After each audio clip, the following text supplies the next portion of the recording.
Coucou tout le monde, j'espère que vous allez bien. Je suis super contente de vous retrouver ce matin pour une nouvelle interview. Et ce matin, j'ai le plaisir de recevoir Chiara Mata. Salut Chiara. Hello Magali, bonjour à tous. Merci beaucoup de me recevoir. Ah bah, c'est un immense plaisir pour moi. Alors Chiara, moi j'ai eu le plaisir de la découvrir dans une formation que je fais encore d'ailleurs en coaching quantique. C'était la personne qui nous accompagnait pour venir découvrir, développer nos capacités naturelles.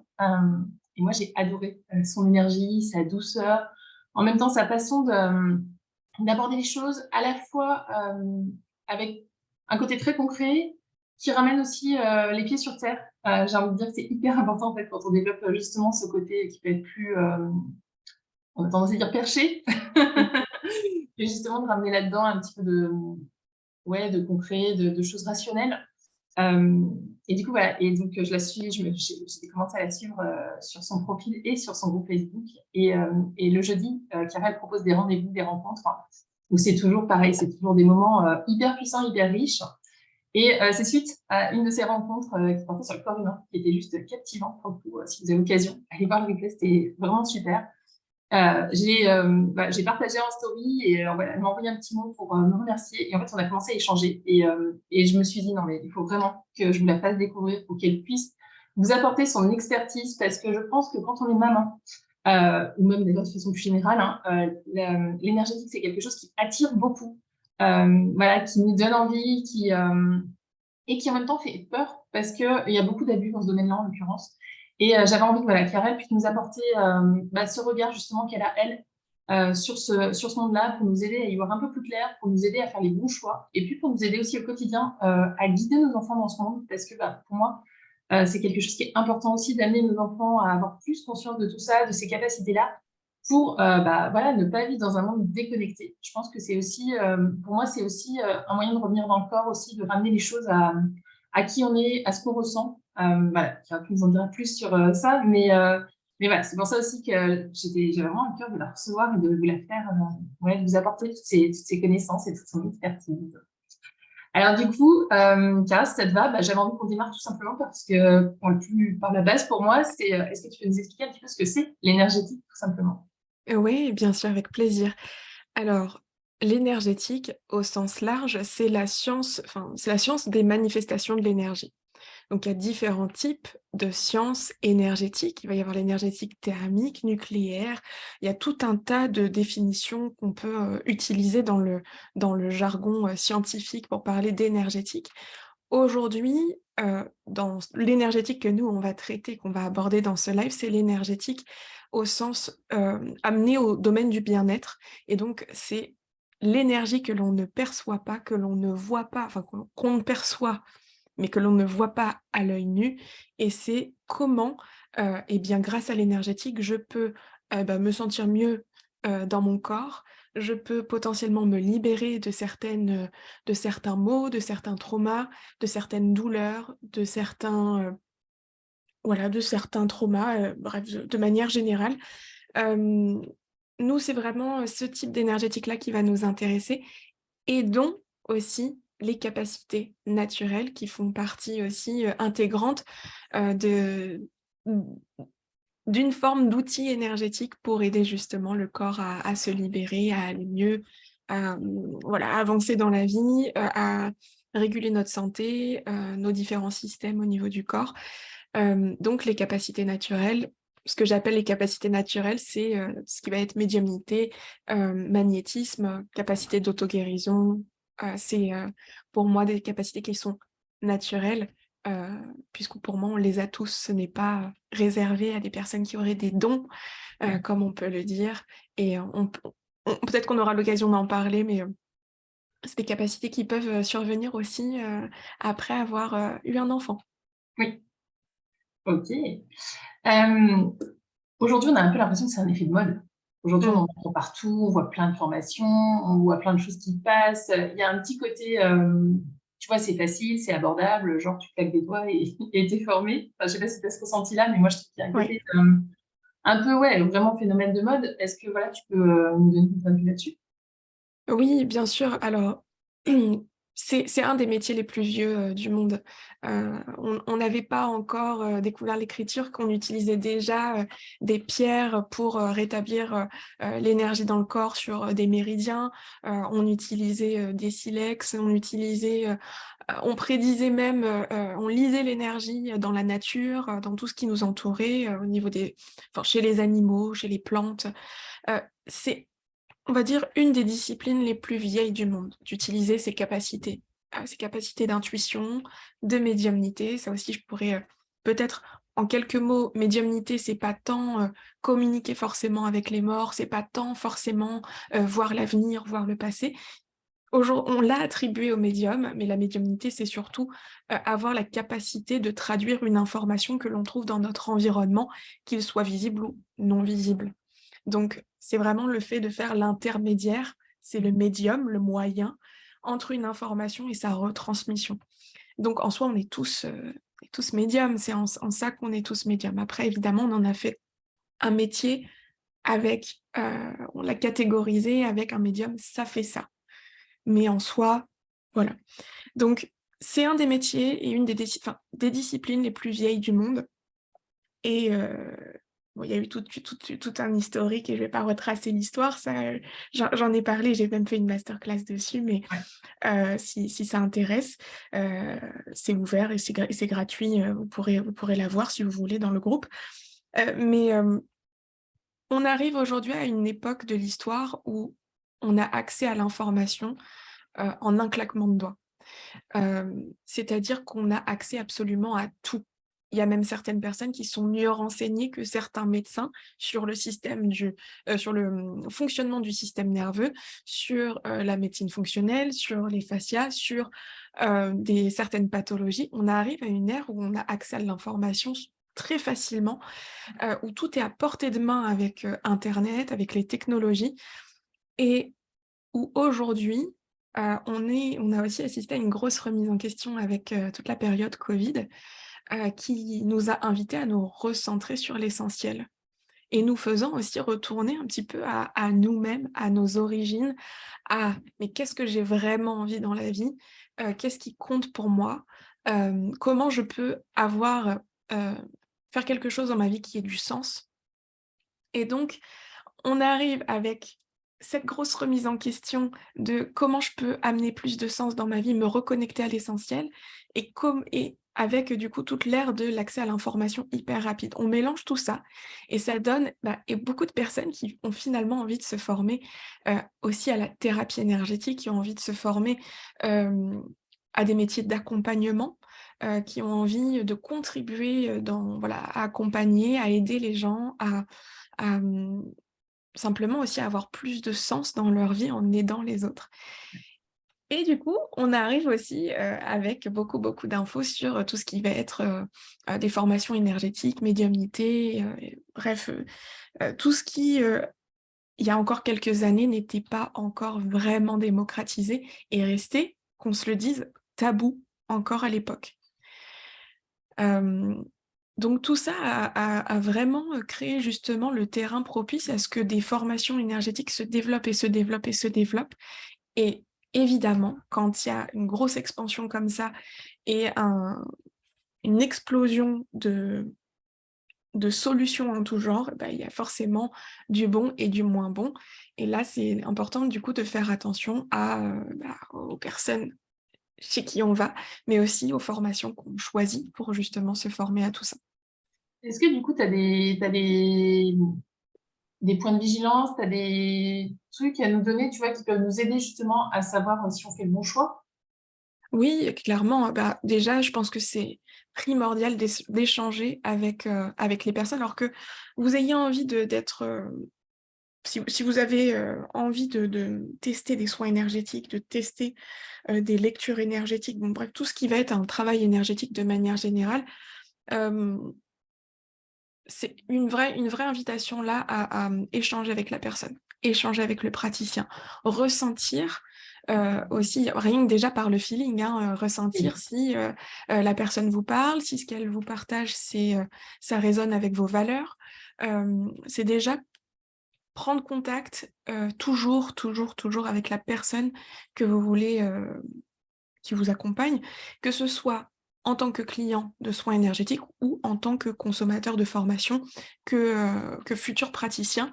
C'est important vraiment d'être au clair avec, bah, qui j'ai en face de moi en fait, quelles sont les valeurs de la personne, comment la personne voit les choses aussi, et je vous inviterai à poser des questions, un maximum de ne pas avoir peur de poser des questions, parce que quelqu'un qui sera au clair avec sa pratique, ben, aura à cœur de vous répondre et de vous rassurer. Hem, donc ne pas avoir peur de poser des questions et toutes les questions que vous voulez et voilà, encore une fois, quelqu'un qui sera vraiment au clair avec sa pratique, avec ce qu'elle fait, qui sera en maîtrise de ce qu'elle apporte, ben, saura répondre à toutes ces questions et ne sera pas aussi dérangé par, toutes ces questions-là parce que c'est important aujourd'hui de,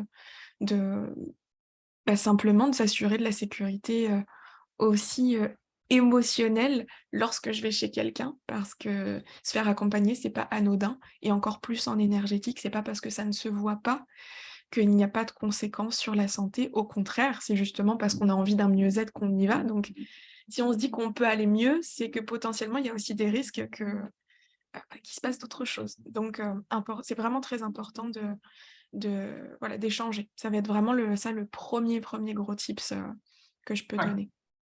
Est-ce que tu peux faire un petit point sur la notion enfin, sur tout ce qui est tarif paiement? Parce que souvent, tu sais, on entend que bah, ça devrait être payant, ça devrait être, tu vois, gratuit. Du coup, tu trouves Mmh. un peu de tout. Tu as des gens qui donnent, tu as des gens qui font payer, tu as des gens qui font payer très cher. Est-ce que tu peux Ouais, refaire un petit point là-dessus, du coup, sur...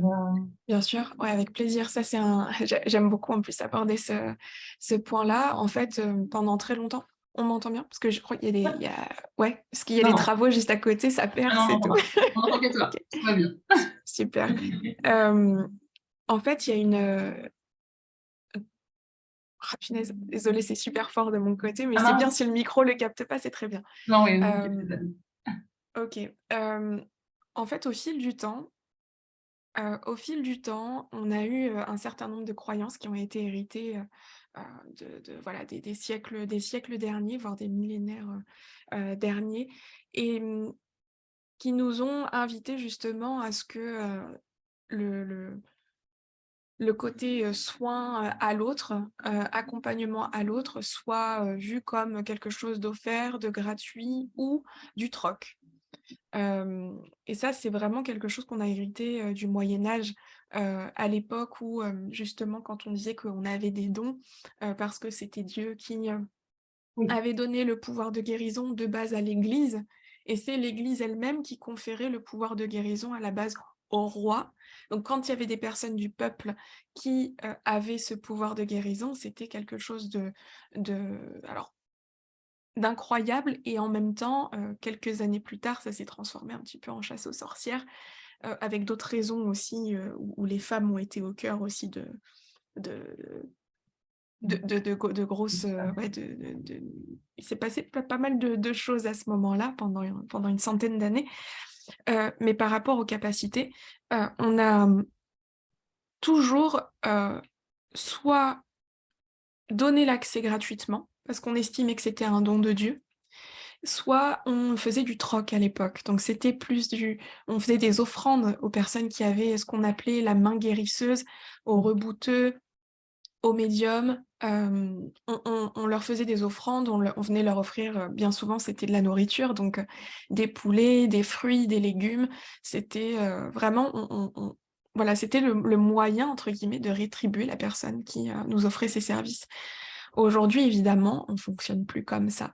La monnaie d'échange, c'est l'argent, c'était les francs, puis c'est les euros et aujourd'hui, même s'il y a encore dans les campagnes des personnes qui vont être, rétribuées sous forme de dons, nourriture, gâteaux, ou de services, même des échanges de services et c'est complètement OK.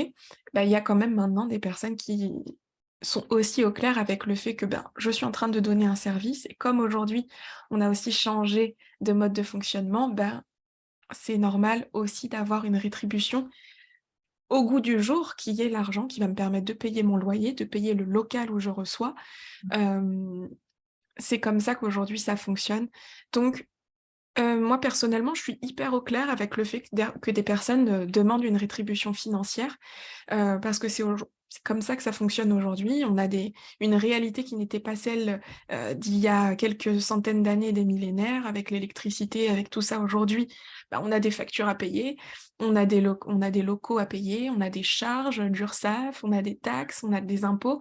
Donc c'est hyper important, qu'on comprenne que ce métier-là, aujourd'hui, est un métier comme un autre et encore une fois, c'est le plus vieux métier du monde et c'est pas parce qu'à une époque, c'était des dons que ça doit le rester.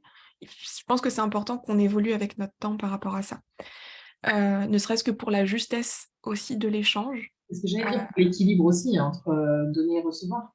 Clairement, Ouais. clairement.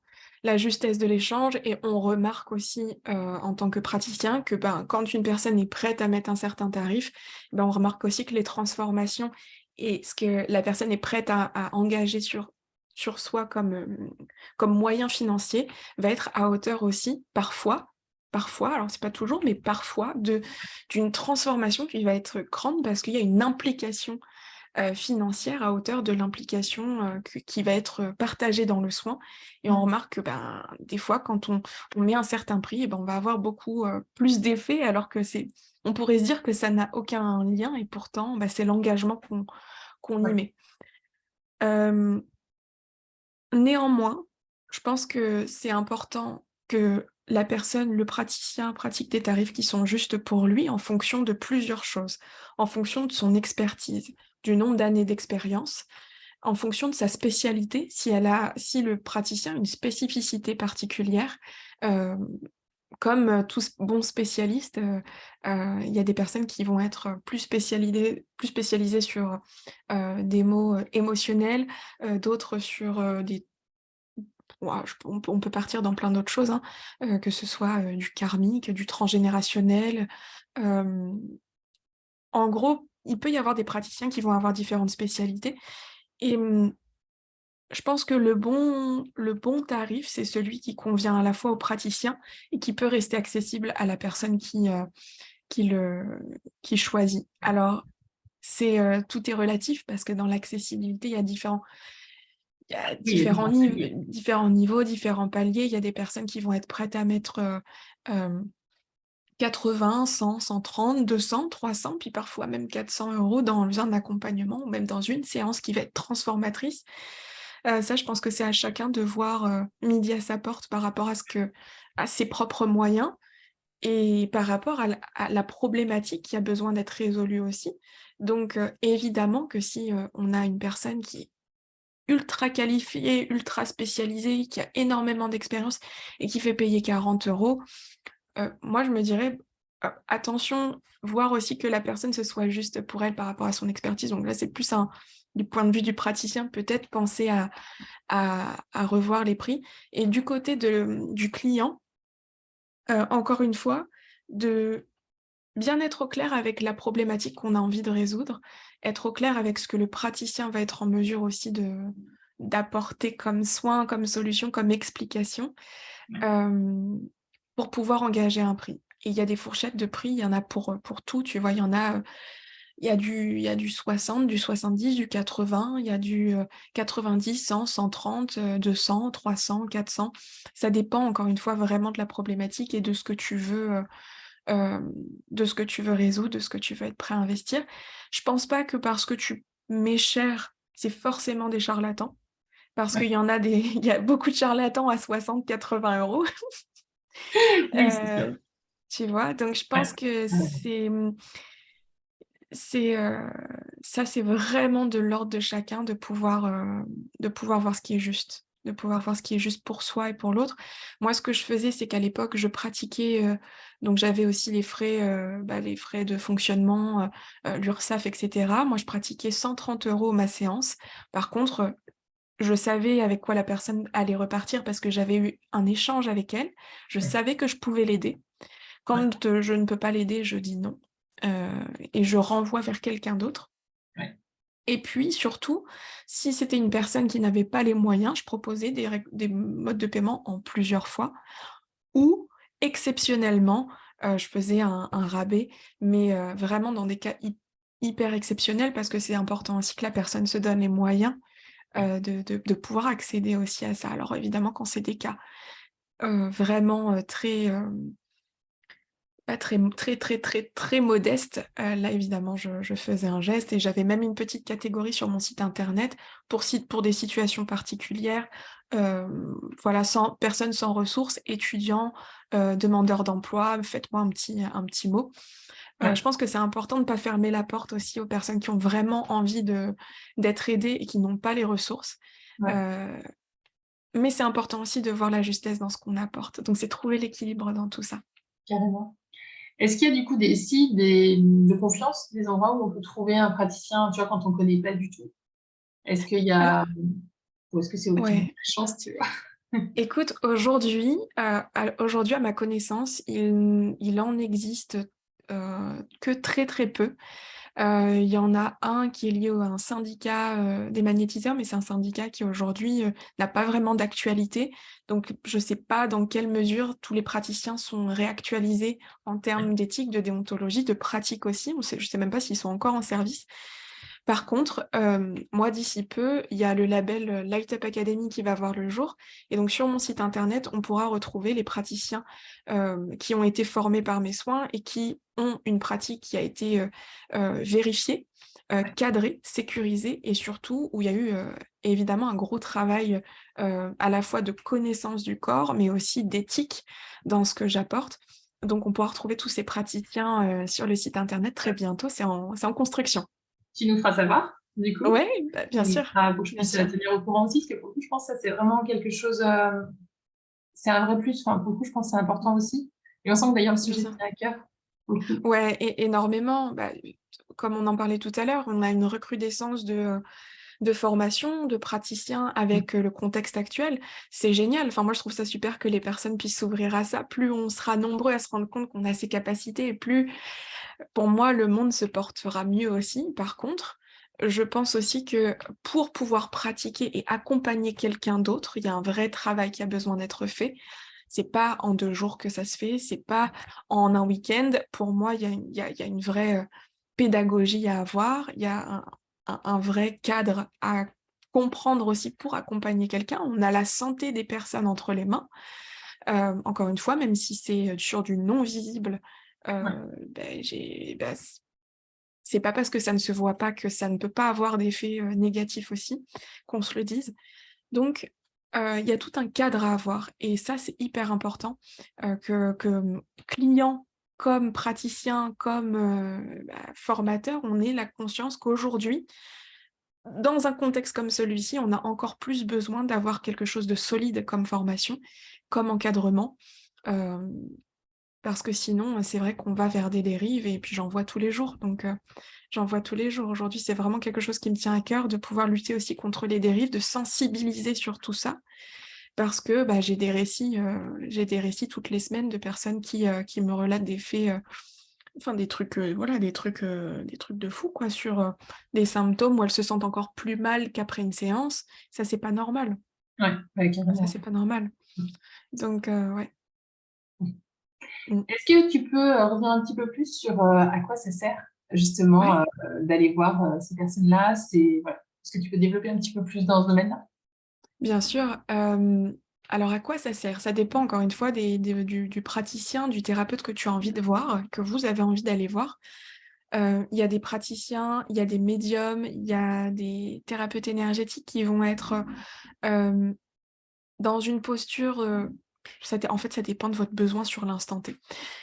Il y a des personnes qui vont vous apporter un éclairage sur une situation, sur un instant T, hem et là, je dirais de faire aussi hyper attention à ne pas remettre le pouvoir à l'extérieur et dans ce qui est dit, si vous allez voir une médium, de ne pas prendre tout au pied de la lettre et de surtout se rappeler que c'est un potentiel qui peut arriver ou que la personne peut voir et parfois même elle se trompe, et que ça ne doit pas déterminer, votre «vie» entre guillemets. C'est un champ des possibles et c'est un potentiel qui peut se passer, mais je dirais de faire très attention à ça. Alors donc ça sert à potentiellement avoir un éclairage sur un instant T, sur un potentiel, vis-à-vis d'un contexte, précis ou d'une situation Et après, au niveau corporel, et ben, en fonction, encore une fois, du praticien et de votre besoin et de la problématique, ça va être de pouvoir soit, de manière générale, c'est ce qui est dit, tu sais rééquilibrer l'énergie, les chakras et cetera. Moi, j'aime bien parler en termes de niveau d'information.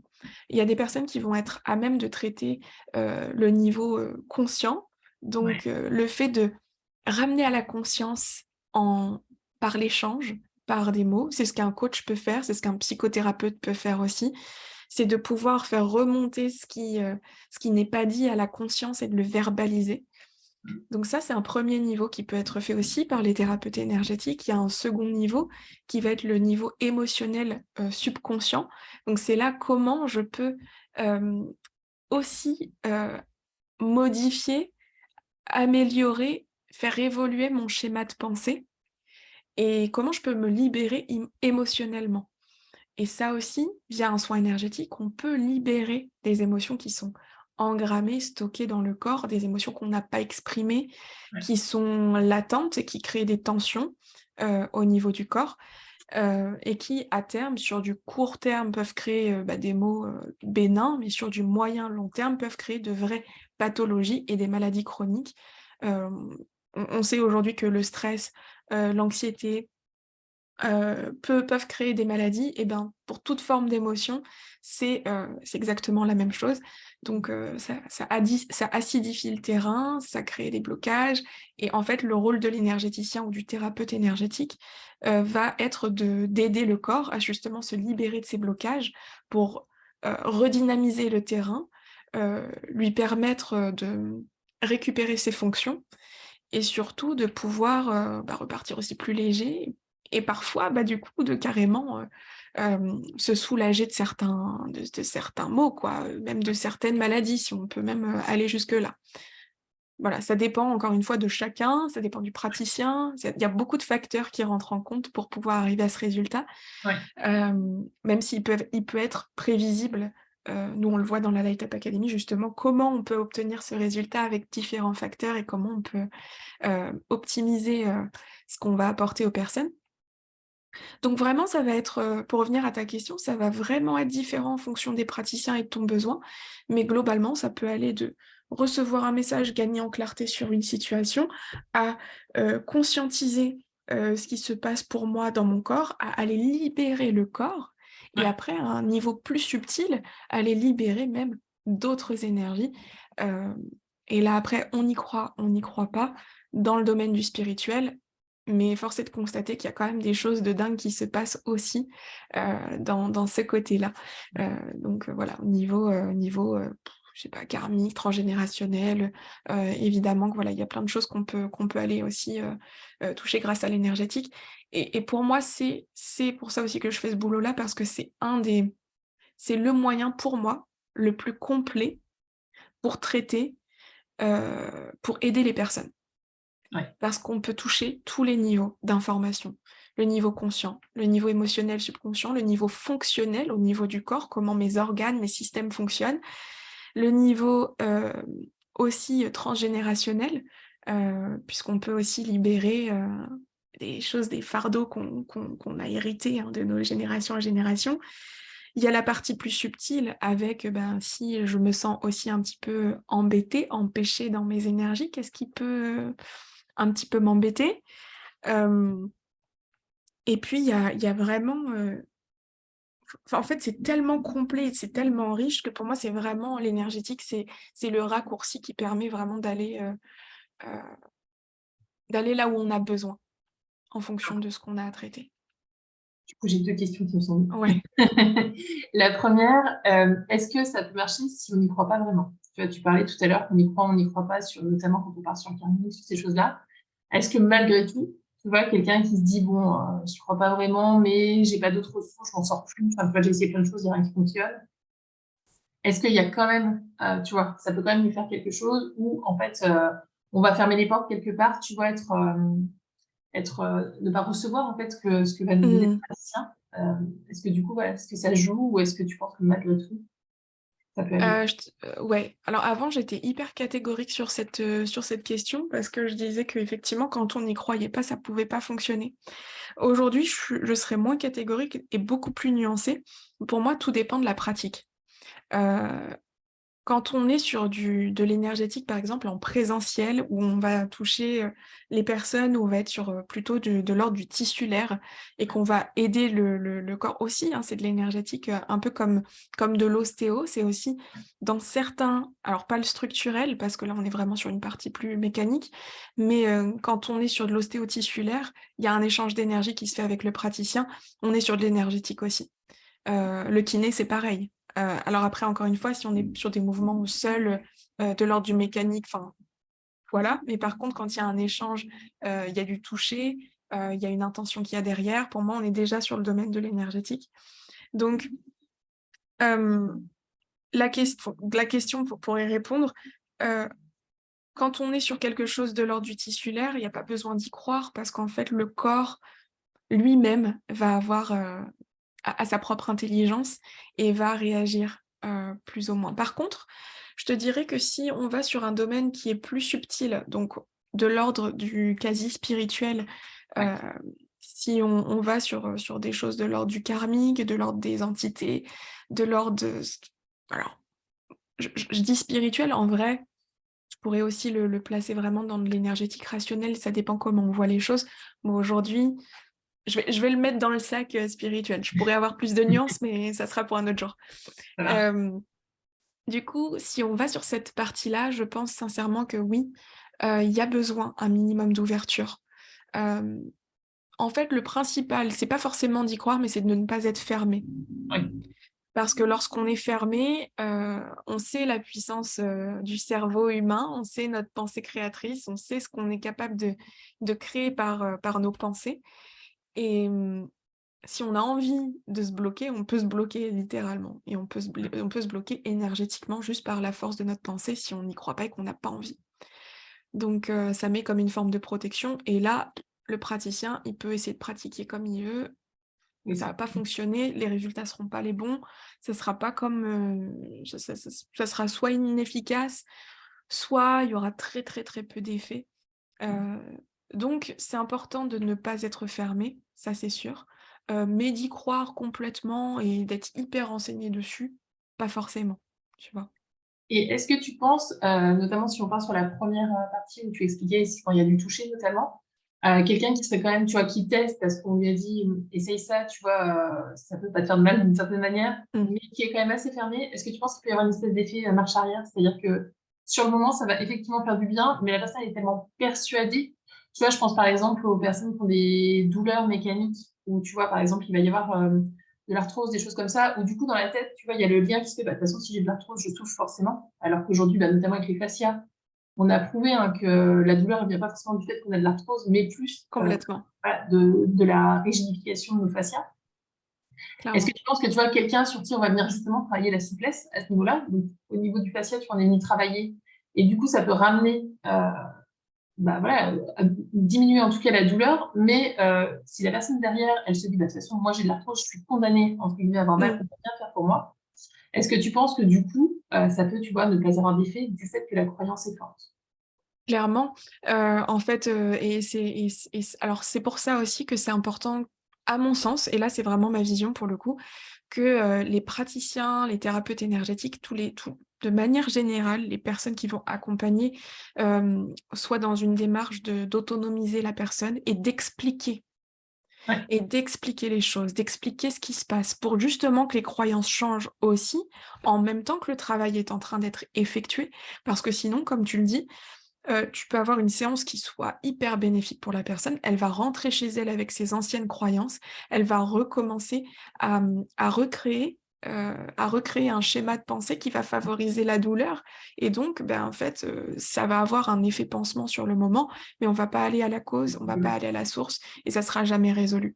Donc l'éducation et l'autonomie dans le soin est hyper important, ils sont hyper importants pour, justement, sont hyper importantes, j'arrive plus à parler ce matin, pour justement favoriser aussi des transformations qui vont être durables dans le temps parce que la personne, elle aura compris ce qu'on a travaillé, elle aura compris ce qui s'est passé dans son corps, elle aura en fait, toutes les, cartes en main, pour se dire: «OK, là, j'ai compris, elle a travaillé sur ça, ça, ça. Ah mais je sais pourquoi maintenant j'avais mal. Maintenant que c'est traité, c'est bon». Ouais. Alors que ouais, ça si c'est pas fait du coup, il y a moins de chances que ce soit durable. Et je pense que là, c'est une notion pour moi qui est importante, c'est-à-dire, et tu l'as abordé tout à l'heure déjà, hein, c'est que le praticien, il va faire quelque chose, mais après, c'est notre responsabilité à nous.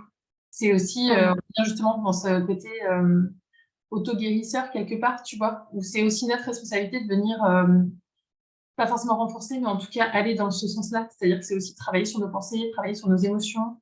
bien sûr. C'est pas juste, bah voilà, j'ai donné mon problème au praticien, le praticien il agit, il me sauve, tu vois, quelque part, on le met dans un Mmh. espèce de rôle de sauveur. Et c'est aussi revenir à dire, OK, il vient m'aider, mais c'est mon boulot à moi, quel que soit finalement le problème, en fait. Et je pense que ça, c'est une notion, enfin, pour moi, en tout cas, c'est une notion qui est hyper importante. On a Clairement. beaucoup tendance, je trouve, en France, à, tu vois, enfin, même partout en France, Ouais. à, tu vois, donner sa responsabilité au médecin, que ce soit un médecin, même pas classique, hein, sans parler Mmh. forcément d'énergétique pour toi. Et dire, voilà, tenez, ça, c'est mon problème, maintenant, je vous le donne et vous le gérez. En vrai, on est responsable de tout ça et c'est à nous de revenir là-dessus. Et je pense que ça, c'est un point hyper important qu'on fait de l'énergétique ou non, hein. Mais tu vois, je pense que ça, Clairement. c'est un critère vraiment qui compte. Ouais, pour tout professionnel d'accompagnement et dans n'importe quelle discipline, médecine, c'est hyper important d'avoir cette notion de effectivement, il y a la responsabilité du praticien et il y a la responsabilité du client et tu l'as très, très bien dit. Et de l'autre côté, je pense aussi que en tant qu'accompagnant, on peut mieux faire pour justement redonner le pouvoir. Parce qu'il y a énormément aussi de praticiens qui aiment bien se sentir, importants, qui aiment bien et je sais qu'il y a aussi, c'est valable dans la médecine, conventionnelle aussi. Il y a Ouais, des professionnels de santé qui, hem, oui, qui se bah, valorise. qui se valorisent grâce à leur posture d'autorité par rapport Ouais, à des patients, par rapport à des clients et c'est là aussi où c'est je pense que c'est de notre responsabilité de rappeler la responsabilité de l'autre aussi et ouais, de ne pas lui laisser nous donner le pouvoir. ouais. Ouais, complètement. L'ego, enfin là, c'est un peu l'ego qui rentre en compte et pour moi, l'ego, il a pas C'est sa place. exactement, Pour le coup, le praticien, il est juste exactement. finalement quelque part médium, comme tu parlais tout à l'heure, dans le sens, c'est l'intermédiaire entre tout ça. Il a pas le rôle de sauveur, quoi. Enfin, tu vois, on tombe vraiment dans ce C'est côté, ça, ça, c'est important aussi. C'est et le rôle du patient de ne pas laisser ce pouvoir-là, mais effectivement, c'est aussi le rôle de la personne qui accompagne de pas dire: «Je vais vous sauver la vie». Enfin voilà, je suis juste clairement. vous accompagner sur ce chemin-là. Mmh mh. Clairement. Du coup, je voulais rebondir aussi sur autre chose que tu disais tout à l'heure, quand tu disais que l'énergétique pour toi, c'était, la façon la plus complète finalement de s'accompagner dans le bien-être. Ouais. Est-ce que pour toi, c'est important d'avoir plusieurs types de praticiens qui nous accompagnent? Parce que finalement, chacun peut avoir sa spécialité et est-ce que tu vois, chaque spécialité peut nous accompagner dans sa globalité? Ou du Mmh. coup, c'est intéressant de venir, bah, d'avoir différents corps de métier à l'intérieur de l'énergétique, tu vois? Oui, bah, ça, c'est vraiment, ouais, encore une fois, là, ça dépend de chacun et du besoin de chacun, mais je pense que, moi, j'aime bien avoir, je sais que telle personne va m'aider sur ça. Je sais que telle personne est spécialisée sur ça et en fait, le fait d'avoir vraiment des praticiens spécialisés, hem, ça me permet d'être sûre du entre guillemets «du résultat», de la solution, heu et du coup, je sais que quand je viens avec une problématique spécifique, je sais à quel praticien elle est pour qui elle est adaptée Mmh. et je me dis: «Ah bah, ça, c'est sûr que c'est un tel qui va pouvoir m'aider. Ça, c'est sûr que c'est un tel qui va pouvoir m'aider» et je trouve que c'est bien d'avoir quand même un petit agenda avec, pas forcément, des milliers de praticiens, mais 2-3 praticiens où on sait que, bah, là, j'ai plutôt une problématique récurrente sur ça. Ouais. Je sais que je peux aller, sans souci voir cette personne. Ou je sais que, bah, tiens, ça, c'est un truc que je dois bosser, peut-être qu'il faudra plusieurs séances, je sais que je peux aller voir cette personne-là aussi. Hem, ouais, de manière générale, je pense que c'est important d'être au clair avec les spécialités des praticiens. Après, il y a aussi de très, très bons thérapeutes qui vont avoir, hem, la possibilité de toucher à tout aussi. Ouais. Hem, c'est possible aussi, c'est possible aussi. Il y a pas de tu vois, il y a pas de règle par rapport à ça et juste pour revenir par rapport à l'énergétique au global, Ouais. ils vont comprendre que l'énergétique, c'est un gros domaine dans le bien-être et dans l'énergétique, il y a plein de choses. Il y a pas que les soins il y a pas que les soins énergétiques, type magnétisme, Ouais. Reiki, Laoshi, enfin bref, tous les autres protocoles. Ça va être, aussi, l'hypnose, ça va être aussi l'acupuncture, la médecine chinoise, l'ostéo-tissulaire, ça va être, tout ce qui va être massage, ça va être, bon, bah, après voilà, on en a parlé de tout ce qui va être guidance, médiumnité et cetera, mais l'énergétique, c'est vraiment très, très, très large. C'est très, très large. Et justement, du coup, quelqu'un, imaginons, voilà, qui suit cette interview et qui se dit, ben, du coup, voilà, je découvre, du coup, ça m'attire, je me dis que ça peut m'aider dans mes problématiques du quotidien. Comment elle peut, au départ, en tout cas, s'orienter vers quelqu'un, tu vois, quand tu connais pas du tout? Comment tu peux savoir, en tout cas, c'est quoi les questions à te poser à toi-même déjà, pour t'orienter vers une personne qui peut t'accompagner? Tu vois, parce qu'au début, finalement, quand tu connais pas, bah, c'est pas facile, je trouve, de savoir aussi bien que ce soit sur quelque chose de physique ou plus quelque chose d'émotionnel, tu vois? Mmh. Savoir si, voilà, vers quel type de praticien tu peux t'orienter. Est-ce qu'il y a des choses, tu vois, qu'on peut se voilà, est-ce qu'il y a des questions qu'on peut se poser pour, voir un peu, pour s'orienter un peu vers la bonne personne? Ouais. Déjà la première question à se poser, c'est, bon, enfin, la première question à se poser, c'est, «Qu'est-ce qui m'attire?» Tu vois? Ça va être, qu'est-ce que j'ai envie d'expérimenter ou de tester? Est-ce que je suis plutôt quelqu'un qui a besoin du toucher et du contact? Auquel cas, bah, je peux aller voir quelqu'un qui va justement être plutôt dans le côté tissulaire, dans le côté, toucher, en présentiel. Est-ce que, moi, ça me dérange pas d'être à distance? Est-ce que moi, je suis quelqu'un qui aime parler et qui ressent le besoin de m'exprimer et de dire les choses? Hem, donc auquel cas, j'ai besoin de quelqu'un de confiance avec qui je peux me confier en toute confiance et en toute intimité, qu'elle soit en présentiel ou en distanciel.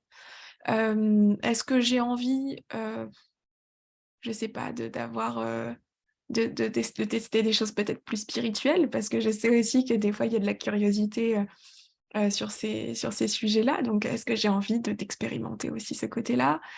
En fait, c'est déjà se poser la question: «Qu'est-ce qui m'attire? Qu'est-ce qui me plaît? Et qu'est-ce qui voilà, qu'est-ce qui pour moi, en tout cas, bien être au clair avec ses ressentis de, qu'est-ce que je ressens qui pourrait être bon pour moi?» Ouais, Après, il y a bien sûr, bah, la problématique. C'est, quoi la problématique? Et en fonction de ce qui attire plus la problématique, c'est quoi ce qui match? Quels sont ouais, tous les types de métiers ou de professions qui matchent avec ma problématique et mon envie, justement enfin, le format, quoi. ouais. Hem Et après simplement voir ce qu'il y a et après c'est soit demander des recommandations, parce qu'aujourd'hui encore une fois pour aller, trouver, c'est pas toujours évident. Alors si c'est pas dans, le côté soins énergétiques, il y a des sites comme par exemple Médoucine qui, Oui, proposent, et qui labellisent en fait, hein, des praticiens en vérifiant leur formation, en vérifiant en tout cas leur expérience, hem et qui peuvent être vraiment, vraiment bien. Donc Médoucine par exemple pour tout ce qui est hypnose, médecine traditionnelle chinoise, il y a vraiment, ouais, je trouve que c'est bien foutu. ouais. Hem, Après pour le côté plus soins énergétiques, aujourd'hui, on n'a pas de référence. C'est pour ça que du coup j'ai hâte que le Faut pas label trop. sorte. Ouais, j'ai hâte que le Carrément. label sorte pour justement pouvoir, aussi mettre en lumière, des super thérapeutes et des super Mmh. praticiens vraiment qui ont des spécialités aussi, hem, qui ont leur spécialité. Hem Et voilà, après ouais, ça va être des recommandations bouche à oreille. Alors pareil, en attendant que le label soit créé, moi je reçois des messages pour me demander, des personnes en attendant que le site soit fait, si besoin, on peut m'écrire pour me demander, voilà: OK. «J'ai telle problématique, est-ce que tu as quelqu'un à me recommander, sur telle ville ou telle, ou à distance même?» Tu vois? Ouais. Ça peut si besoin. Est-ce que pour toi, du coup, c'est intéressant d'avoir un suivi régulier, dans le sens, tu vois, par exemple, l'ostéo, on dit: «C'est bien d'aller voir au moins une fois par an», faire une espèce de, tu vois, de suivi. Est-ce que pour toi, tu vois, aller voir quelqu'un qui va venir rééquilibrer un peu, notre énergie de façon globale, c'est intéressant de le faire un peu De manière préventive, finalement, plus que curative? Mais écoute, c'est ce que la médecine, orientale a Mmh. compris depuis, très, très, très longtemps et de ce que, Tellement donné. l'Asie a compris depuis très longtemps. C'est que c'est d'être dans la prévention plus que dans la réaction. Ouais. Aujourd'hui, on est dans un fonctionnement où on est en réaction: «Ah, il m'arrive ça, donc ah, il faut que je consulte». Mais Mmh. selon moi, il faut pas attendre d'être pas bien pour consulter, c'est avant qu'on prend en charge sa santé. C'est en amont justement pour éviter le point de bascule où le corps est en saturation. Donc je Ouais. pense que c'est intéressant de pouvoir se dire: «Une fois tous les trimestres, je m'offre un soin, je m'offre quelque chose qui va m'aider, enfin à me sentir bien». Je pense que c'est quelque chose qui peut être intéressant, sauf si dans votre quotidien, vous avez une pratique énergétique, heu, voilà, quotidienne où vous ressentez pas forcément le besoin, d'avoir en plus de la prévention, parce que dans votre pratique, quotidienne, vous faites, je sais pas, du yoga tous les matins, du qigong tous les matins, vous allez marcher pieds nus, tous les jours. Hem, il y a des choses qui font que votre corps va se rééquilibrer naturellement par les activités que vous faites. Donc dans ce cas-là, je dirais, ça peut être une fois par an, 2 fois par an, tu vois? S'il y a vraiment une hygiène de vie, avec Oui. une bonne alimentation, avec, voilà. Mais je pense que c'est toujours intéressant quand même de voir quelqu'un parce que ça nous permet d'avoir un regard extérieur aussi, sur des choses que nous, on verrait pas et puis ne serait-ce que pour prendre soin de soi un petit peu, hein, je pense qu'on en manque. Oui, je suis bien d'accord. Ouais. Est-ce que tout ça, c'est valable pour les enfants, du coup? A alors, oui. Alors oui et non, ça dépend des pratiques et ça dépend des praticiens. Il y a des praticiens qui seront pas du tout à l'aise à traiter, les enfants et il y a d'autres praticiens qui seront justement à l'aise à traiter presque que les enfants. Aujourd'hui, j'ai pas à ma connaissance des, praticiens qui traiteraient que les enfants. J'ai, des personnes qui traitent à la fois les adultes et les enfants. Hem, oui et ça peut faire énormément de bien parce que, des fois, alors je suis pas maman, mais par contre, j'en accompagne beaucoup et je le vois au quotidien. J'en ai accompagné aussi en tant que thérapeute, à l'époque où je pratiquais et en fait, des fois, les parents sont, désarmés face à certains symptômes de leurs enfants quand la médecine, conventionnelle ne répond plus aussi, avec des solutions et bien, des fois, il y a des solutions, à côté et plutôt, d'ordre énergétique qui peuvent être, mises en place. La kinésio, c'est aussi très bien pour les enfants. Ouais. Hem, les soins énergétiques de manière générale, mais encore une fois, il faut trouver le bon praticien aussi qui va pouvoir respecter, le système, de l'enfant qui est aussi, tout neuf, Ouais. tout voilà, tout encore en construction, en croissance. Donc c'est important d'avoir aussi une pratique qui soit respectueuse, des systèmes de l'enfant qui sont, en pleine croissance, quoi. Mmh. Hem, mais oui, ça peut, potentiellement répondre et aider certains enfants qui auraient des symptômes, heu, qu'on n'arrive pas à déchiffrer, en fait. Ouais.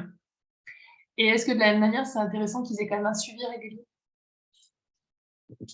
Ou est-ce qu'eux, ils ont plus Hem, de capacité que nous à s'autoréguler? alors ils ont pas forcément plus de capacité que nous, je dirais que ça dépend du lien que les parents ont avec l'enfant. D'accord. Ça dépend de la place comment dire? Alors, ils ont une capacité d'autorégulation, évidemment, les systèmes de l'enfant, sont tout neufs. Donc, en termes de régénération et cetera, c'est top. Par contre, en termes d'intégration émotionnelle, en fait, on le sait, hein, que c'est dans l'enfance qu'il y a beaucoup de choses qui se passent et qui vont avoir un impact aussi sur, la vie d'adulte de l'enfant. Donc, je pense qu'être attentif aussi aux premières années ça peut pas faire de mal, je pense, Ouais. de pouvoir permettre aussi à l'enfant de libérer dès maintenant. Ça sera peut-être des couches qu'il aura pas à retirer plus tard en tant qu'adulte et qui seront plus difficiles à retirer car plus ancrées, en fait. Ouais. Ouais, donc ça peut quand même être intéressant d'avoir au moins, je sais pas, peut-être moins souvent qu'un adulte, mais de temps en temps lui faire faire Ouais, un petit point, je pense. pour l'aider justement à drainer tout ce qui peut, forcément, même en étant, dans la meilleure volonté de parents, on ne pourra jamais empêcher notre enfant d'avoir des blessures émotionnelles. C'est Ouais. utopique et ça ne serait même pas très simple pour le coup, je pense. Mais du coup, ça peut être intéressant effectivement quand même de pouvoir avoir un accompagnement régulier en tout cas.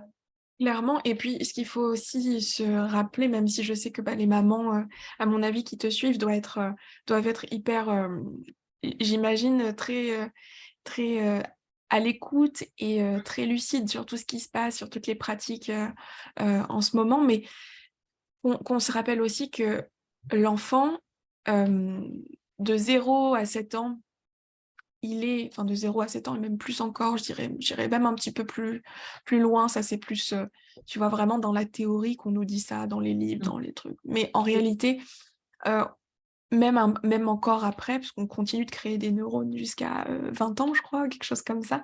Même encore après, hem, on est vraiment hyper, hyper, hyper sensitif. On va avoir tous nos capteurs en éveil. Hem, L'enfant va capter absolument tout ce qui se passe dans son environnement. Et chaque information, c'est, reçu puissance 1000 par rapport à Mmh. nous, adultes. Donc évidemment que je pense que c'est important de pouvoir faire des petites sessions de prévention pour aider aussi, l'enfant à libérer peut-être le trop-plein de ce qu'il a emmagasiné dans l'environnement parce que justement, il y a énormément de capteurs ouverts et que là, bah, il se passe plein de choses, quoi, il se passe beaucoup, beaucoup de choses. Après on peut rentrer, Ouais, bah, je pense qu'on peut poursuivre sur les enfants parce que, ouais. donc je trouve que c'est intéressant. Est-ce que du coup, tu as des conseils pour, justement accompagner ces enfants qui captent beaucoup, qui peuvent avoir, tu vois, déjà de certaines facultés? Est-ce que tu as des choses que les parents peuvent faire pour les accompagner, plus sereinement là-dedans? Mmh. Alors déjà, ce qu'il faut se rappeler et peut-être que les mamans, qui vont écouter aussi ça, ben, se rappelleront que peut-être quand elles étaient enfants, elles captaient des choses, elles étaient très connectées à leur environnement et peut-être même que certaines, ont vécu des expériences peut-être même, paranormales, heu, enfant. Hem quand on est enfant, on capte tout comme je le disais tout à l'heure et aussi, les mondes, un peu invisibles. Donc tout ce qui se passe dans le non visible, on le capte. On capte absolument tout dans notre environnement. C'est bien pour ça aussi des fois qu'on peut voir, des enfants dans leur, berceau qui regardent comme ça un coin de la pièce, qui vont se mettre à rigoler, qui vont avoir, comme des interactions avec quelque chose qui n'est pas visible, hem et qui parfois vont se mettre à pleurer, vont être terrorisés. Il y a, voilà, il peut se passer plein de choses pour les enfants et je pense qu'en tant que parent, c'est important de se rappeler et surtout de ne pas minimiser, Oui. Ouais. ce qui se passe pour l'enfant. Hem, de se rappeler de cette réalité parce que si nous, en tant qu'adultes, on s'en est coupé et bien l'enfant, lui, il est encore une fois tout neuf. Et il est à même de capter les choses que dont certains adultes se sont coupés et l'adulte va avoir tendance à dire enfin, soit à minimiser, soit ne pas en prendre compte et ce qui peut se passer, c'est qu'en grandissant, l'enfant, ben, intériorise et garde pour lui ses ressentis, Ouais. et peur de les exprimer et de se sentir, compris aussi. Ça va créer de l'intériorisation et surtout peut-être de la frustration de ne pas pouvoir parler de certaines choses que l'enfant vit au quotidien, de ce qu'il voit, de ce qu'il perçoit, parce que l'adulte qui est lui-même coupé de ses sens et coupé de ses ressentis, parce que, bah, couche de conditionnement, couche, de société, couche de tout ce que tu veux, traumas familiaux, parce qu'on est là avec des couches et des couches et des couches et on est complètement coupé de nos sens, de nos capacités, de nos capteurs. L'enfant, lui, il a pas toutes ces couches, il vient tout juste d'arriver sur terre et c'est important qu'en tant qu'adulte, on se rappelle de ça et que c'est pas parce que nous, en tant qu'adultes, on est coupé que l'enfant, lui, n'a pas de légitimité à ressentir ce qu'il ressent, à voir ce qu'il voit, à peut-être même ce qu'il croit voir ou ce qu'il dit voir. Ouais. Hem, Garder à l'esprit que, bah, c'est souvent que la vérité sort de la bouche des enfants quand même. Ouais. Tout est possible, hein, on est loin de maîtriser, de tout Exactement, savoir, surtout enfin, voilà, je pense que c'est important. Et exactement. finalement, pour résumer, c'est surtout avoir, cette écoute bienveillante. Ouais. clairement. Mmh. L'écoute bienveillante, ne pas juger Ouais, aussi, ouais, parce qu'on pourrait, facilement et avoir tendance à juger, certains comportements d'enfants, «Oh non mais il fait encore son intéressant, bof, c'est n'importe quoi, il raconte, des trucs il raconte que des histoires». Ouais, mais si c'était pas des histoires et si, l'enfant avait vraiment perçu ça ou vu ça, ouais, si on le prenait d'un autre sens, qu'est-ce que ça donnerait? Si on l'amenait à s'exprimer davantage sur ce qu'il perçoit, sur ce qu'il ressent, sur ce qu'il voit, ouais, hem et je pense que ça donnerait des humains beaucoup plus connectés, moins déconnectés de leur sens aussi, futur. ouais. Ah bah, carrément, oui. Et quel conseil tu peux donner à des parents qui ont des enfants qui sont effectivement très connectés et qui voient des choses qui leur font peur? Alors, ce serait bon déjà on sait que l'enfant a besoin aussi, de maman et de papa aussi, hein, en protection et sécurité. Mmh. Donc ce serait, hem, déjà soi-même en tant que parent de ne pas avoir peur. Ouais, Parce qu'en fait, la vraie problématique, c'est pas tant mon enfant a peur, c'est moi, je sais pas comment l'aider, c'est je suis impuissante et ouais, potentiellement je flippe aussi parce que je sais pas comment oui, appréhender le schmilblick, quoi. Donc ça serait déjà de rassurer l'enfant. C'est ouais, la base. C'est de rassurer l'enfant, c'est de l'inviter à s'exprimer, c'est ouais, de le considérer, de prendre son point de vue comme étant légitime, encore une fois, de ne pas juger, ce qu'il voit ou ce qu'il perçoit, ni par, le langage non verbal qui aurait tendance à lever les yeux au ciel ou tu vois? Des choses que j'en ai vu aussi, hein, des gens: mmh, «Oh non, oh il raconte encore». Ouais, c'est du cinéma parce que tu voulais pas être tout seul dans la chambre ou oui, c'est du cinéma parce que tu vois? Donc ouais, c'est, revenir vraiment, aux côtés de l'enfant, le rassurer, ouais, l'écouter, légitimer ses ressentis, accueillir ses ressentis, accueillir, ce qu'il a à nous partager, accueillir ses pleurs. Si, si ça persiste, ce qui pourrait être intéressant, c'est de faire appel à quelqu'un dans ce cas-là, pour ouais, pouvoir nettoyer la maison, pour pouvoir, s'assurer qu'énergétiquement la maison est clean ouais, aussi. Hem, Parce qu'après, j enfin, là, ça c'est un métier quand même, de pouvoir aussi nettoyer des maisons. C'est pas sur ouais, quoi on peut aussi tomber comme, forme d'énergie, donc je pense que ouais, ça, c'est important de plutôt faire appel. Hem Mais par contre, de rester sereine, ouais, il y a toujours des solutions. ouais, Il y a toujours des solutions, il y aura toujours quelqu'un qui sera en mesure d'aider sur ça, peu importe ce que c'est. Heu, il y a des personnes qui sont très compétentes sur ce genre de domaine, donc soi-même ne pas avoir peur, se rappeler qu'il y a des solutions qui existent, que de rassurer l'enfant et puis, bah, prendre rendez-vous après avec quelqu'un pour regarder pour la maison si ça persiste. Des fois, ça peut être simplement passager. oui, Et après, si ça persiste trop longtemps, que ça plombe les nuits, qu'il y a d'autres manifestations dans la maison, que globalement le foyer, se sent pas bien, même, le mari, les autres enfants, même soi-même, on se sent pas bien, c'est important d'aller voir. mmh. Toi, tu conseilles pas de faire nettoyer systématiquement la maison?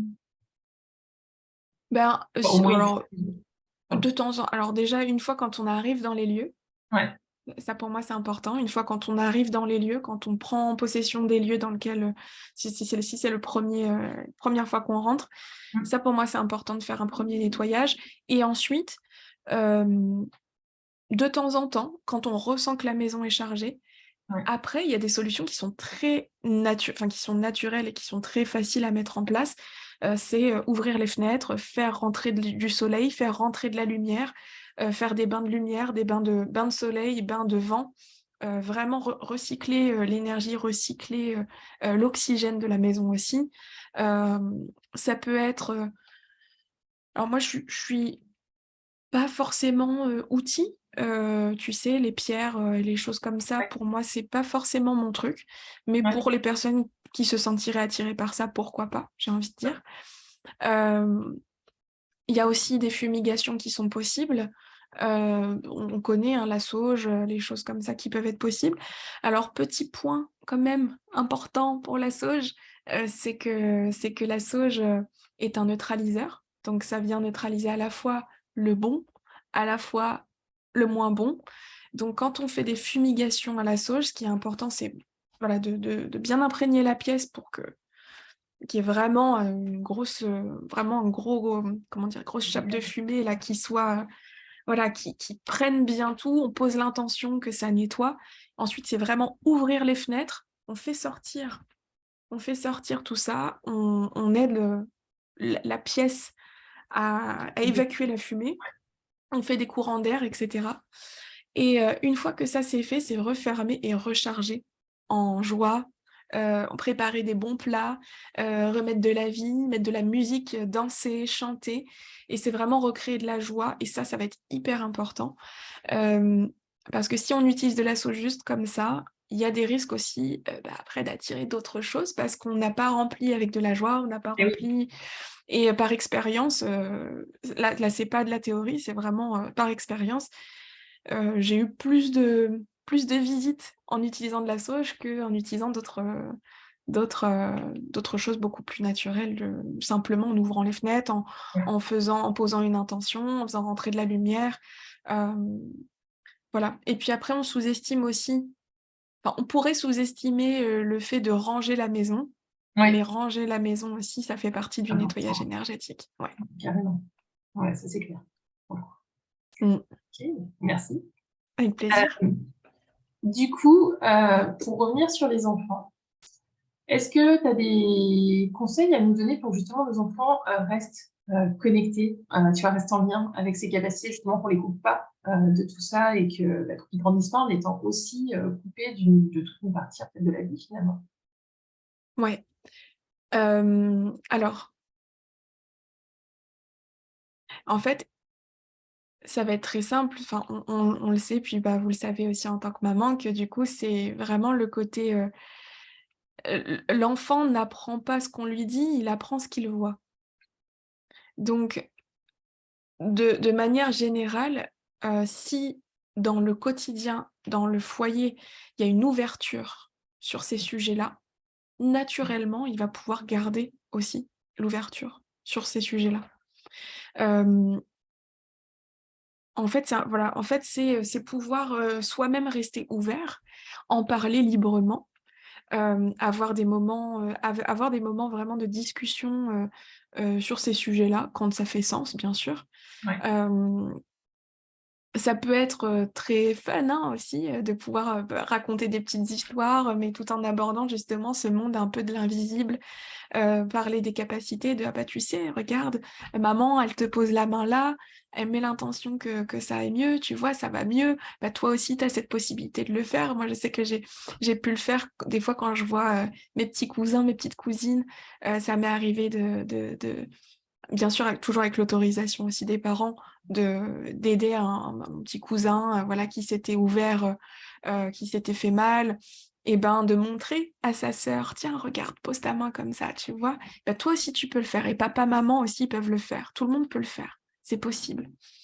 Donc c'est de pouvoir rendre la chose ludique, de ouais, pas en faire quelque chose de tabou non plus dans la famille, de rester ouvert à ça ouais, et et de l'aborder quand ça fait sens et en fait, le fait de simplement l'aborder quand ça fait sens, heu, en avoir conscience, rester ouvert, en parler librement dans le foyer, ça suffira à garder ce lien. Personnellement, c'est comme ça que moi je l'ai vécu. J'ai été, j'ai très, très vite, baignée dans cet univers-là et j'ai commencé à pratiquer dès mes 5 ans. ouais. Donc si tu veux, tout le long de mon enfance, hem, j'ai été baignée dans un environnement qui était ouvert à ça, on en parlait librement. Bon, j'avais aussi des histoires qui faisaient un peu peur, donc quelque part, ça m'a un peu fermée sur certains trucs, Ouais. mais là, je conseillerais du coup aux parents, justement, d'aller sur des choses qui ne font pas peur, d'aborder même les choses qui pourraient un petit peu être, un peu touchy, tu vois? Si on parle, d'entité, de choses comme ça, je pense qu'on peut l'aborder d'une manière qui fasse moins qui soit pas trop dans le dark et pas trop dans le, «Oui, il y a des fantômes», tu vois? Un peu le monstre sous le lit. Je pense qu'on peut l'aborder d'une manière ludique, Ouais. qui permette aussi à l'enfant de comprendre, que, bah, il y a d'autres formes d'énergie qui existent et qui, sont pas visibles. Tu sais s'il y a des livres pour les enfants ou des petites histoires, des petites choses qui peuvent, tu vois, qui peuvent aider? à amener ce sujet-là, justement, à avoir un côté un peu plus ludique aussi, tu vois? C'est une très, très bonne question, mais tu sais quoi? Ça donne envie, ça donne hyper envie d'en créer un, tu vois? Bah, n'hésite pas, hein, si tu le fais, on est cobaye. Moi, je voudrais tester sur mes enfants. Mais je pense que ça doit exister. Ouais, J'avoue que je connais pas. Peut-être que ça existe, même très certainement. C'est à aller fouiller, mais en tout cas, c'est une super bonne idée, ouais. Ça serait ouais. génial ça. Mais je trouve que ça serait chouette, ouais, tu vois? Enfin, pour le Ouais. coup, J'ai et j'ai vu des livres vas-y. spirituels. J'ai vu des livres spirituels pour les enfants où on aborde la vie d'une manière, Ouais, type un peu dev perso et en même temps, spirituel. Je ouais, remercie, les arbres, je remercie, tu ouais. vois, je remercie les animaux, je remercie le petit oiseau sur la fenêtre qui chante.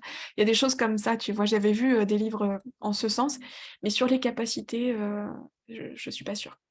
Bah, il y a quand même celui de Charbonnier, qui est écrit sur, alors c'est plus axé sur, enfin, en tout cas, le message de départ est basé sur la mort, Ah hem, ouais, mais qui est extraordinaire. Enfin, moi, je vous conseille, hein, si vous avez des enfants, trop moi, le mien, il a bien. bientôt 7 ans, donc on est en train de le lire, et ça aide beaucoup, beaucoup, beaucoup à démystifier, à, sortir de cette peur de la mort, et c'est un ancien, je sais pas s'il l'est encore, mais en tout cas, c'était un médecin réanimateur, donc qui a beaucoup vu, d'expériences, bah, de mort imminente, de choses comme ça, en fait. Donc, il a aussi un Ouais. côté très intéressant.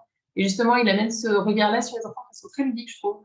Donc, voilà. En tout cas, moi, je peux vous conseiller celui-là. J'en ai parlé il n'y a pas très longtemps en story, qui est vraiment très bien fait, je trouve. Enfin, pour le coup, il est fait avec Mmh. humour, il est vraiment très, très chouette pour les enfants. Mais voilà. Génial. Mais je me dis que voilà, des petits contes, des petites histoires un peu, tu vois, ça pourrait être chouette, pour le coup, de pouvoir leur amener ça. Est-ce que du coup, tu aurais des petits, je sais pas, des petits exercices, des petits outils comme ça qu'on peut faire avec les enfants, tu vois, pour leur montrer aussi, tu vois, leur faire ressentir un peu le magnétisme, leur faire des choses comme ça qui peuvent être chouettes parce que les enfants, ils aiment bien aussi quand il y a un peu d'expérimentation, tu vois. Je trouve que c'est un moyen Ouais, aussi de leur amener un peu de concret dans tout ça. Et est-ce que du coup, tu aurais des alors, petites choses qu'on peut faire avec eux, ouais, ouais, pour leur faire conscientiser, tu vois?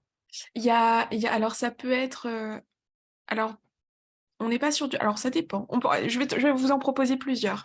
Il y a du magnétisme, il y a aussi simplement le pouvoir de la pensée créatrice, tu vois? Ça peut très bien être sur des plantes. On peut faire tu sais, la technique du pot de riz pour Oui. montrer, «Je t'aime, je te» pour voir la puissance des mots, et Tu as des sur conseils le sur cet exercice pour bien réussir? Parce que pour le coup, c'est pas toujours, si évident. Il y a souvent des parents qui ouais. font en disant: «Bah, en fait, moi, tous mes poudriers ont pourri».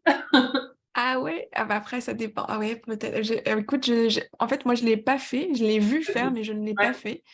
Donc je peux pas te donner de conseils pour mieux le faire. Par contre, en magnétisme, je peux te proposer ouais, un alors c'est pas similaire, mais presque, c'est prendre des petits pots, hem, tu sais des petits pots, type la laitière là, les petits ouais. pots de yaourt en verre, Ouais, en prendre 2, mettre un coton imbibé d'eau, heu dans le fond? au fond, tu vois, dans le fond, Ouais, et mettre des petites lentilles, ouais, tu mets 20 lentilles tu mets 20 lentilles, 30 lentilles dans chaque, OK. petit pot. Ouais, Tu gardes un pot témoin que tu n'utilises pas, ouais, et tu prends un petit pot que tu vas magnétiser. Tu vas envoyer des belles intentions, que tu vas, voilà, tu vas poser l'intention d'épanouissement, enfin de ça croissance, touche, ouais.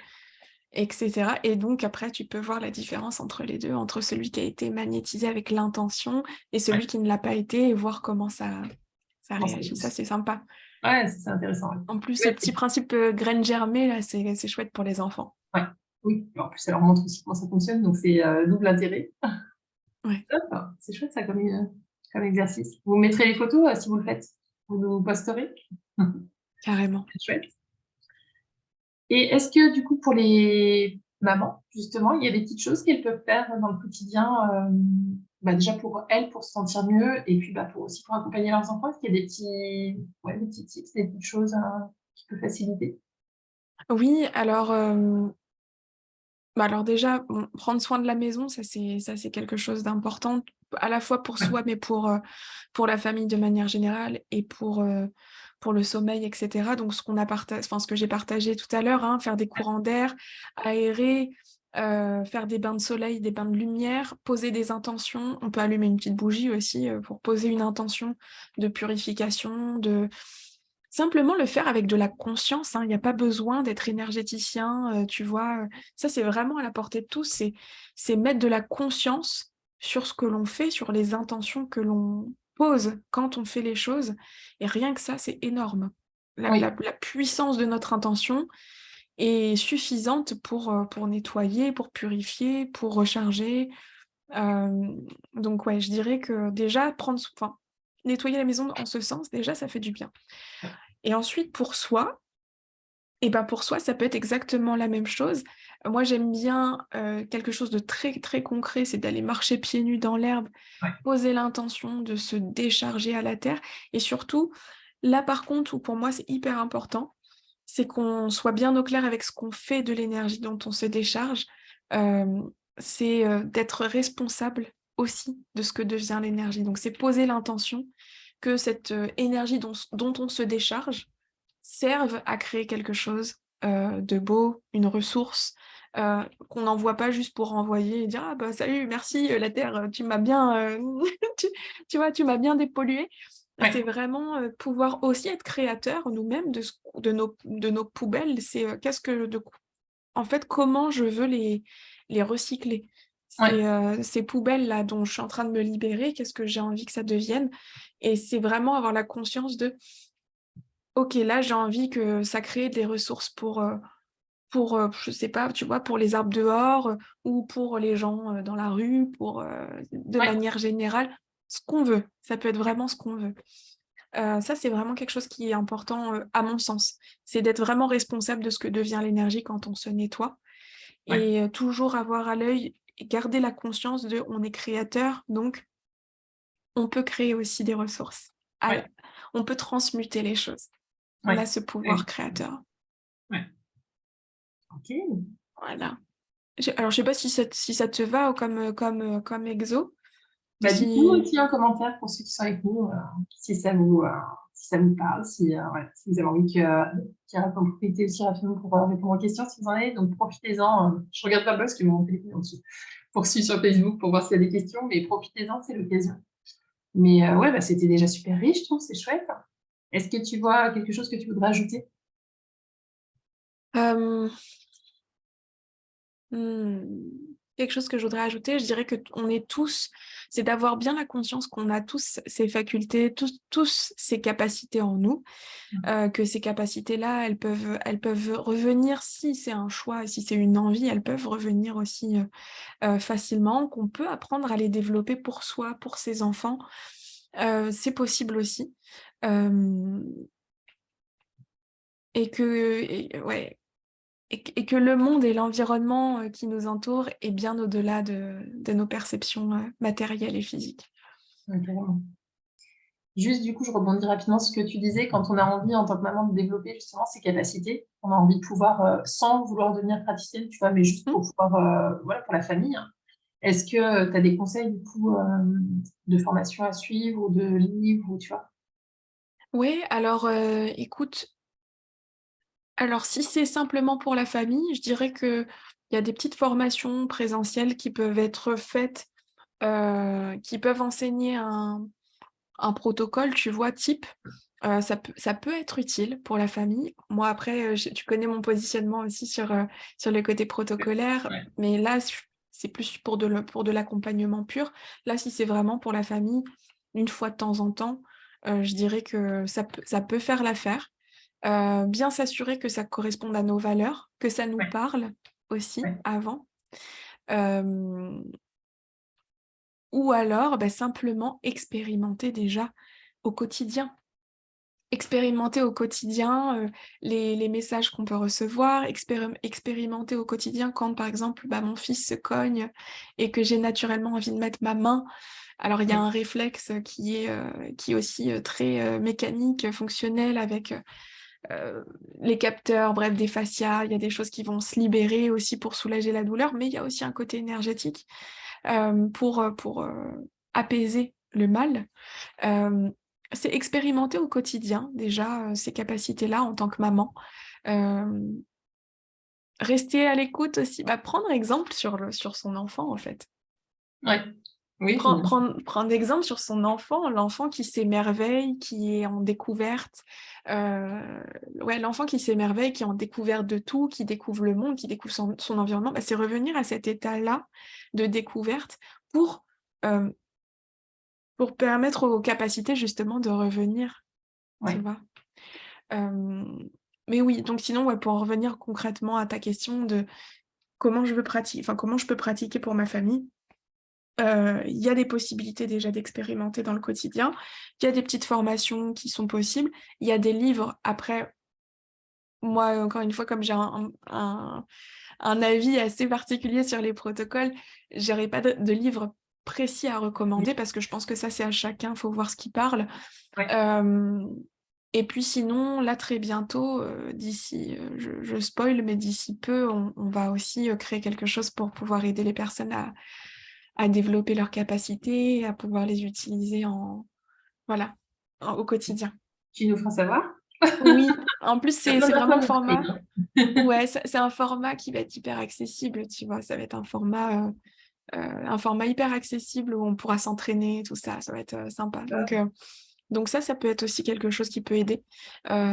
Mais déjà naturellement, dans le quotidien, il y a déjà tellement tellement de quoi faire. Mmh. Et du coup, un petit conseil ou une petite pratique pour quelqu'un qui est très coupé justement, tu vois, qui a envie, de renouer avec tout ça, mais qui se rend compte, voilà, qui a vraiment du mal à ressentir, qui a du mal. Est-ce que, tu vois, c'est plutôt de commencer par, passer par de la respiration, se reconnecter au corps? Enfin voilà, ce serait quoi, tu vois, pour toi, la première étape d'une personne qui a envie de renouer, mais qui part d'assez loin, pour le coup? Ouais et tu l'as dit, se reconnecter au corps, c'est primordial justement pour pouvoir, faire revenir les capacités et alors dans la reconnexion au corps, ça peut être plein de choses. Ça peut être, que ce soit une pratique, physique, que ce soit, aussi se libérer, des Ouais, couches qui sont dans le ouais. corps, donc toutes les émotions qu'on n'a pas exprimées, c'est-à-dire, du coup, être accompagné aussi, faire des soins, en fait, aussi on remarque que plus on fait des soins, heu plus on accède aussi à cette finesse de ressenti, parce qu'on est Oui, en train d'enlever des couches, encore une fois. On enlève des couches de trauma, on enlève des couches de blessures, on enlève des tensions et on se reconnecte au corps et à la finesse des capteurs du corps. ouais.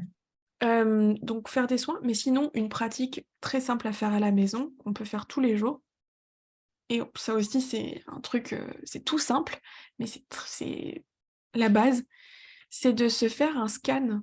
corporelle, tout simplement. D'accord. Allongé, allongé avant de se coucher, simplement les yeux fermés et puis ressentir chaque partie du corps, se reconnecter aux pieds et monter la tension au niveau des jambes, des mollets, des cuisses. On remonte au niveau du bassin et on fait ça sur toutes les parties du corps.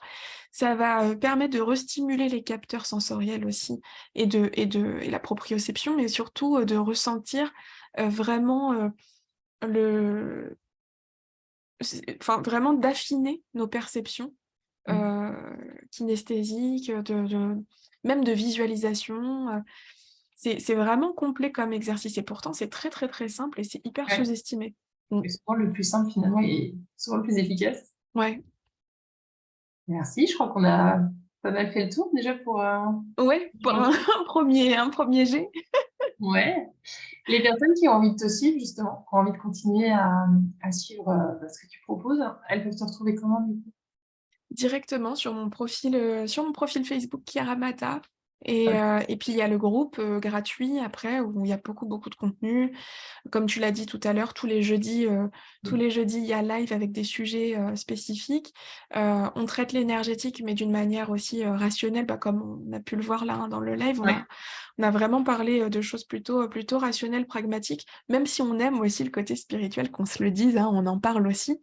Hem, mais voilà, on aime bien aussi avoir les pieds sur terre. Ça nous permet d'avoir, encore mieux la tête dans les étoiles, tu vois? C'est ce qu'on dit, hein. Exactement. Bah, ouais, mais complètement. Je Voilà. mettrai les liens du coup, notamment vers ton Ouais. groupe pour que les gens puissent facilement, accéder. Merci en tout cas, c'était super, Merci super pour ta beaucoup. générosité, c'était vraiment super intéressant. Si jamais, pour les personnes notamment qui regardent en replay, vous avez des questions, pour Kira, vous pouvez me les envoyer à moi ou les mettre sous la vidéo puis, je te le ferai passer pour que tu puisses, Bien sûr, oui, avec y comprendre. plaisir. Ouais, Ouais, bien donc, sûr. ouais, hésitez pas du coup, c'est vraiment, bah, c'est chouette, je trouve ça un sujet hyper intéressant pour le coup, donc merci beaucoup. C'était Merci vraiment top, hein. Magali. Et puis tiens-nous au courant, hein, parce que pour le coup, ça nous intéresse, toutes ton Ouais, il y a des choses activité, que ce qui soit le bougent là, label ou c'est ça. la formation que tu proposes, hésite pas à me faire passer pour que je puisse transmettre aussi, bah, à ma communauté, parce que je pense que ça peut OK. intéresser plein de mamans pour le coup. Donc voilà. Merci. Merci Merci beaucoup beaucoup, Magali. Merci de ton invitation. Merci à toutes les personnes un grand, grand plaisir. qui ont regardé, qui ont suivi ou qui regarderont en replay Ouais, et merci Magali pour, bah, le travail que tu fais aussi auprès des mamans parce que je trouve que c'est super ce que tu apportes et on a besoin de ça comme on en a parlé un petit peu tout à l'heure en off, c'est aussi, bah, aider les futures générations, ouais, voilà, les futures générations, les générations à venir au travers des enfants, qui sont en train de complètement. grandir là. Ouais, Donc merci pour ce que tu fais Magali et merci encore pour ton invitation. C'était vraiment un plaisir. avec grand, grand bonheur. Merci à tous, passez une bonne journée, puis à bientôt. Bonne journée.